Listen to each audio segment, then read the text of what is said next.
অনেক সময় দেখা যায় আপনার হাজবেন্ড কিন্তু খুবই ভালো, কিন্তু শ্বশুর শাশুড়ির জন্য আপনার সংসারে নানা রকম অশান্তি হচ্ছে, বা শ্বশুর শাশুড়ি আপনাকে নানা রকম কথা শোনাচ্ছে, কোনো রকম কোনো মানে ভালোবাসছে না, উল্টে লোকের সামনে অপমান করছে, বা সব সময় উঠতে বসতে কথা শোনাচ্ছে, সে যে কোনো ব্যাপারেই হোক না কেন।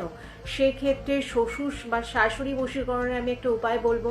আপনারা যখনই রুটি করতে যাবেন, শনি বা মঙ্গলবার করে উপায়টি করতে হবে, যখনই রুটি করতে যাবেন শ্বশুর বা শাশুড়ি যাকেই বশ করতে যান না কেন, তার নাম 3বার স্মরণ করে বা 3বার বলে আপনারা ঠান্ডা জলের ছিটা মারুন গরম তাওয়ার ওপরে, চাটু গরম হয়ে গেল, তারপরে তার নাম নিয়ে 3বার নামলে নিয়ে ছিটা মারুন।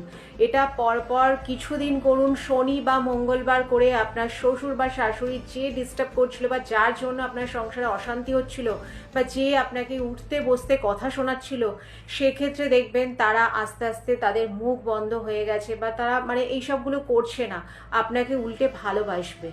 ছোট্ট একটা উপায়, যারা শ্বশুর শাশুড়ির জন্য নানা রকম প্রবলেমে রয়েছেন সেক্ষেত্রে আপনারা এই উপায়টি করুন, খুব ভালো রেজাল্ট পাবেন।